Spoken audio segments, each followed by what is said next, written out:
Welcome back to the Nullified Take, where we've got the TNT takes for you on Survivor South Africa.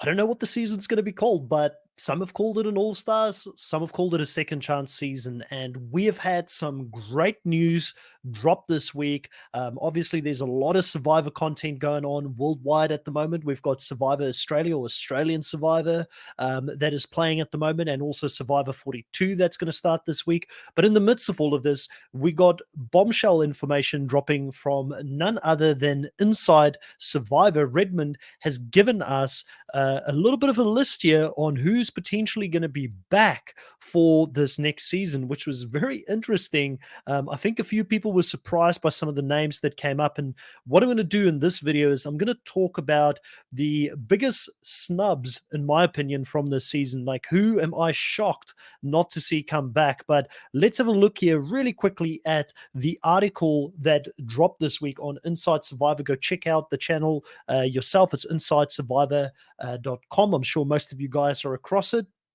It says here that Survivor recently wrapped up filming for its very first ever returnee season. And these are the rumored cast members that are going to be in this season. So it's Chappies, Dante, Dino.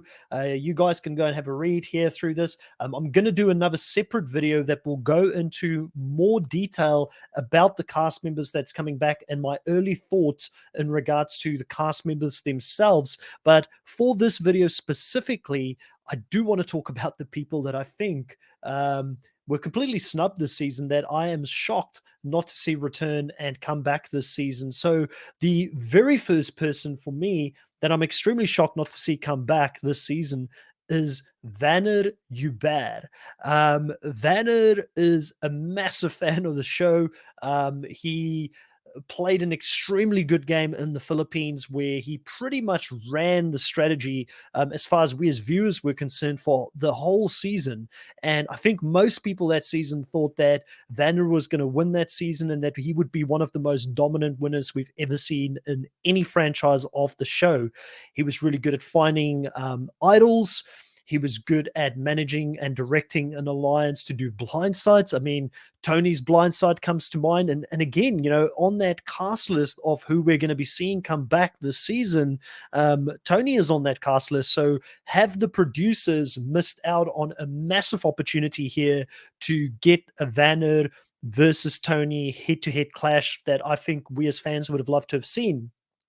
Sadly, he's not going to be on this season. And I think that some people may even say that Vanrae, you know, if he won that season, would have been up there with Rob Bentelli at that level of player.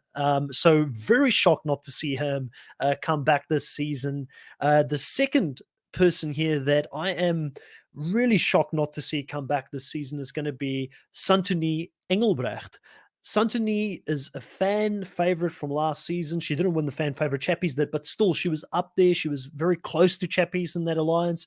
She, you know, narrated such a big part of that season and was such a central focus point for the season, jumping between different factions within alliances, really riding that middle game super well to the point where on the podcast I did last year, recapping that season, I actually even compared her gameplay at times to someone like Cassandra, where it's anybody but me. I thought she had an excellent run that season. And it's funny because it came off the back of me saying that I wasn't convinced she was going to do well physically. She might be one of the first boots out of the game.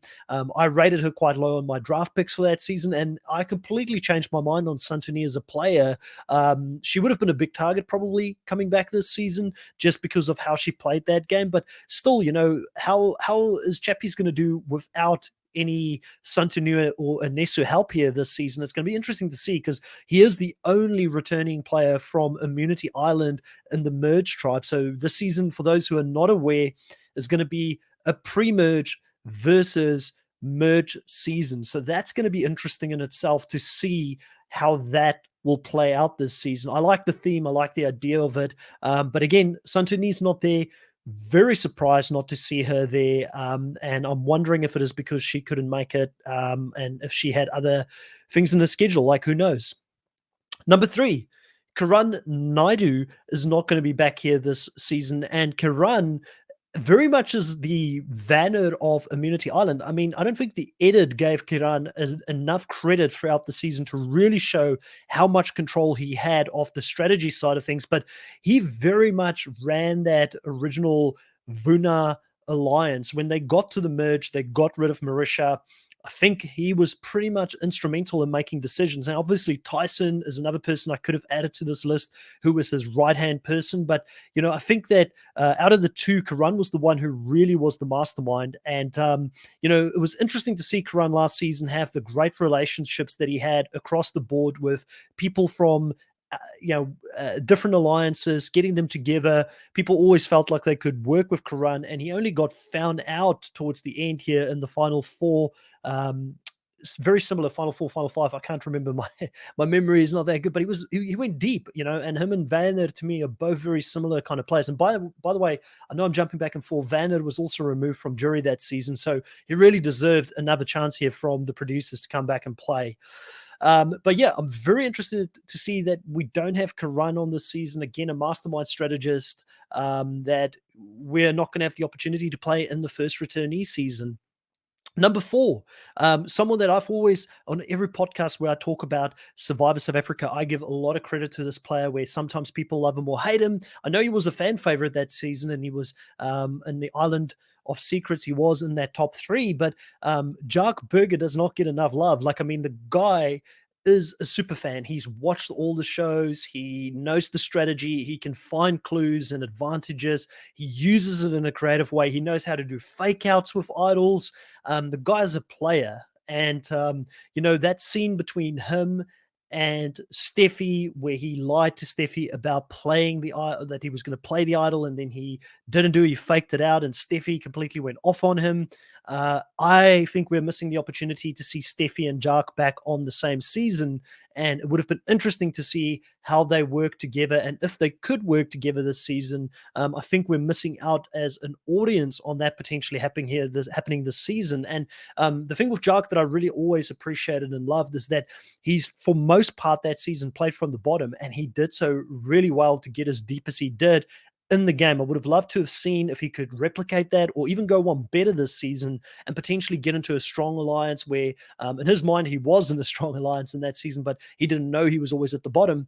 But how would he play if he was actually in power? And, again, it's just the scrappy player. I love the scrappy player. So Jark Burger not being on this season that's coming up, for me, absolutely gutted not to see him there. Now, number five is going to be an interesting one. I think that some people may agree or disagree with this. I do know that she was loved online by a lot of people, and a lot of people said we need to get this person come back if they ever do a pre-merger season. And Carla Gup from last season was super popular. I know they've got a lot of pre-mergers from Immunity Island coming back. I think it may even be three. It's Pinty. They've got Dino obviously coming back as well, and then they've got Teresa coming back from that season.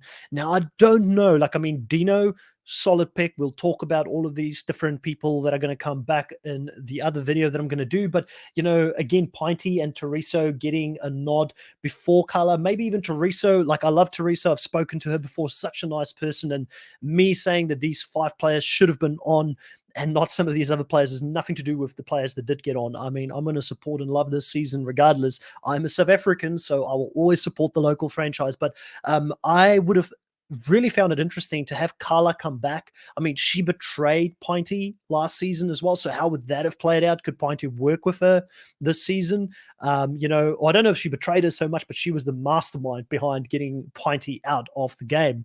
And, Carla showed some great ability to be very strategic, very cutthroat in this game. And I think that if they didn't get rid of her as early as they did that season, she was always going to link back up with people like Karan, who was very close to her as well. And I feel like she probably got swap screwed more than anything else, landing on a tribe with both Chappies and Paul, who she wasn't close with. So if there's a player from the preseason last season, that I really would have liked to have seen back, I'm happy with Dino coming back. I would have been super happy with Carla getting another opportunity. So I'm very shocked not to see Carla on the season. So to summarize, my five players that I am really shocked not to see come back this season is Vanner, Santoni, Kiran, Jark, and Carla. I'm very interested to know, what are you guys thinking? Who are the 5 players or 1 or 2 players that you're very surprised not to see come back in the season? And do you guys think that they're not bringing some of these players back, like a Vanrae or a Karan or a Jack or a Santoni, because when they have a full All-Stars maybe in the future, maybe 2, 3, 4 seasons down the line, let's hope Survivor South Africa stays on the air for that long, they are holding some of these players out to come back for a true All-Star season. There are some players that are playing this season, though, that I would think is true All Stars, and I would like to see in that season. But are some of these players are they holding back on them? Do you think it was just a scheduling issue? Who are the players? Let me know. Leave a comment below. Drop a like on this for more content of Survivor. As always, I've been plugging this quite a bit, but since it is Survivor content, I will do so again. This one here is an Australian Survivor buff from last season. It sold for about $750, I believe, in the US pretty recently. It is expensive because they make limited amounts of these buffs. Like you can see, it's still in its packaging and everything. It has not been touched. That will become available to a fan, somebody, or not a fan. I don't really think I'll have fans, to a listener to this podcast. Somebody that listens actively and contributes to the conversation will win that in a draw when we hit 500 subscribers. So please hit the subscribe button. Please hit a like on this. Let me know what you thought of this video. And like always, catch you next time.